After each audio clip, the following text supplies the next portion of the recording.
Hola, un saludo a todos los presentes. Es un placer estar hoy con ustedes compartiendo esta ponencia de forma virtual para la Cuarta Convención Internacional de Estudios de Educación Emancipadora y Pedagogía Crítica, año 2023, organizada por nuestra querida Universidad Bolivariana de Venezuela, a quienes agradezco por la invitación y brindar esta oportunidad para la construcción de saberes y haceres. Quien les habla, profesora Olismar Millán, docente universitario en la Universidad Politécnica Territorial del Oeste de Sucre, Clodovaldo Rusián, Cumaná, Estado Sucre, Venezuela. En esta oportunidad les presento un trabajo que hemos venido desarrollando en la escolaridad de los estudios de formación avanzada en la UBB del eje Gran Mariscal de Ayacucho, en una unidad curricular la cual es coordinada por el profesor Dr. Daniel Milano, docente de la Universidad de Oriente, Núcleo de Sucre, Venezuela, quien es coautor de este trabajo y a quien le envío un gran saludo y agradecimiento por su labor como maestro. Para entrar en contexto, es oportuno indicarles que el filósofo Michel Foucault, en sus últimos 5 años de vida, trabajó para elaborar una historia de la sexualidad, pero en realidad presuponía un proyecto de mayor alcance que el pensador de Nietzsche, la genealogía de la moral. Se trataba entonces de ir más allá de las prohibiciones y restricciones morales, de la hipótesis represiva del dispositivo de la sexualidad. De allí que este trabajo se enmarca en el enfoque de la investigación cualitativa orientado a la hermenéutica e interpretación de los discursos escritos.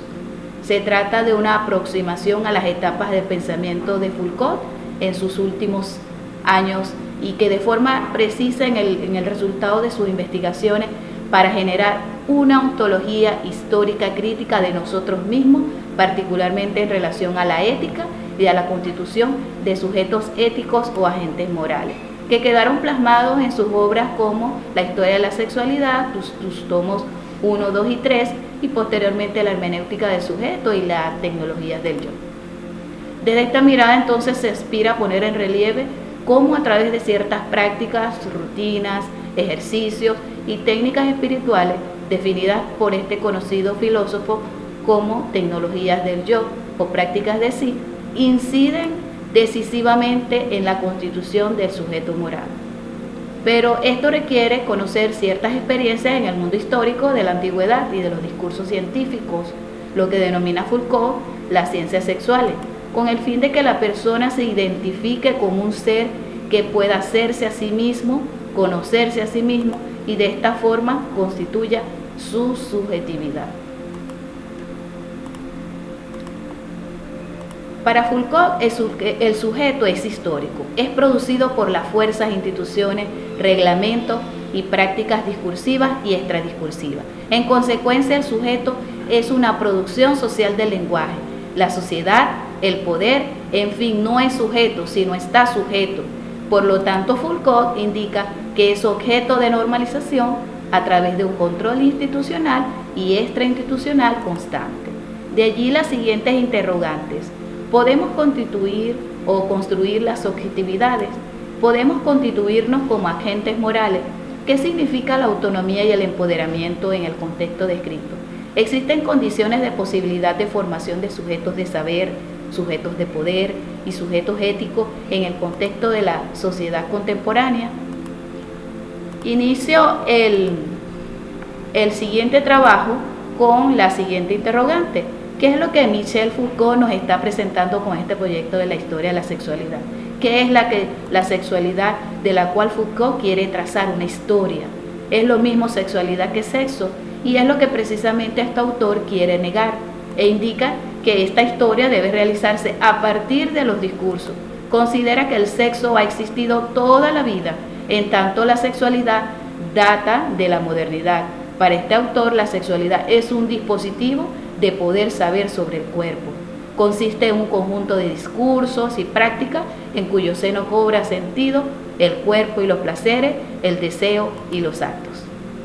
De allí que para Foucault la historia de la sexualidad sería más bien una ontología, una genealogía de las relaciones establecidas entre el conocimiento científico, la producción de subjetividades y los mecanismos institucionales de poder. Y esa articulación entre el saber y el poder nos producen como sujetos y generan una verdad sobre nosotros mismos. Sin embargo, la historia de la sexualidad no se remite exclusivamente a la modernidad. En el análisis que realiza este autor, la sexualidad se remonta a la antigüedad griega. Por lo tanto, en su obra La historia de la sexualidad, tomo 2, en el uso de los placeres, escribe una ontología histórica crítica de nosotros mismos, particularmente en relación a la ética, la constitución de sujetos éticos o agentes morales. Remite al pensamiento griego clásico, en el cual no se trataba de un asunto de religión, ni de instalar consigo mismo una relación de dominio propio. Se aprendía más bien con un maestro a través del ejercicio y de ciertas prácticas y prudencia, ¿ok? Entonces enfatizaba que hay que aprender a temperar los deseos en lugar de ser sometidos por ellos y evitar a ser intemperantes, es decir, esclavos de nuestras propias pasiones que impiden muchas veces que nosotros como seres humanos podamos ser dueños de sí. Por lo tanto, la libertad para este autor es el poder de modelar nuestra propia conducta conforme a criterios estéticos, y la conducta moral es una batalla por el poder de los deseos, que tiene como campo el cuerpo y el ser mismo. Por lo tanto, en palabras de este autor, el dominio de sí no se elabora como una moral de la sumisión, sino como una estética de la existencia, y la ética no es cuestión de norma, sino cuestión de forma, ¿sí? A medida que avanzaban sus investigaciones, entonces se fue ocupando más de la estética de la existencia, pero se entera de su enfermedad y decide trabajar en 2 proyectos paralelos: una genealogía de las tecnologías del yo, una historia de cuidado de sí. En este aspecto indica el autor que en el universo moral griego no existe una tabla normativa obligatoria, sino más bien un conjunto de reflexión tendente a proponer ciertos medios para la constitución de sujetos. Es lo que denomina tecnologías del yo. Este autor usa de forma indistinta las palabras tecnologías y técnicas y las relaciona íntimamente con el concepto de práctica, las cuales son siempre explícitas y tienden a una razón estratégica. ¿Cuál es? Es decir, hacer confluir una serie de medios con unos determinados fines. Es así como Foucault denomina las tecnologías del yo o prácticas de sí, como aquellas técnicas surgidas en la antigüedad clásica y luego en la helenística, que permiten a las personas efectuar por cuenta propia o con ayuda de otros ciertas operaciones sobre su cuerpo, sobre su alma, sobre su pensamiento, sobre su conducta, obteniendo así una transformación de sí mismo con el objetivo de alcanzar cierto grado de pureza, cierto grado de sabiduría, cierto grado de felicidad. Él indica que en la época greco-romana la subjetividad se relaciona dialécticamente, es decir, existía la mediación de un maestro quien a través de ciertas preguntas despertaba la inquietud de sí en el otro para su constitución. Sin embargo, en la época helenística se trataba de escuchar la verdad para encontrar dentro del yo. Por ejemplo, saber callar, saber escuchar, saber escribir, la escritura de sí, saber retornarse a sí mismo por medio del recuerdo. Con el estoicismo, el examen de conciencia se realizaba en función de deshacerse de los malos hábitos y en función de lucha-combate permanente por sí mismo. Sin embargo, con la llegada del cristianismo, se da una renuncia del sí ante una institucionalidad religiosa, se da el momento de la confesión, momento del testimonio que abre la puerta a la verdad. A diferencia de las épocas anteriores, que estaba del lado del maestro, de la escucha, del silencio y de los ejercicios ascéticos como puerta de acceso a esa verdad.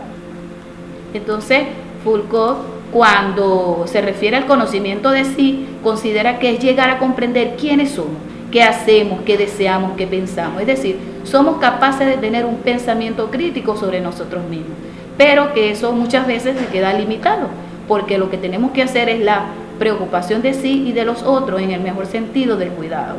Entonces, el primer paso, ¿cuál sería? Reconocer y darnos cuenta de lo que no está bien en nosotros. Pero este autor nos invita a intentar transformar esa parte de nosotros que bien no nos hace bien, o a ciertos factores o a ciertos lugares del mundo, y entonces hay que cuidar de sí, realizando ciertas reflexiones y ciertas prácticas de ejercicio.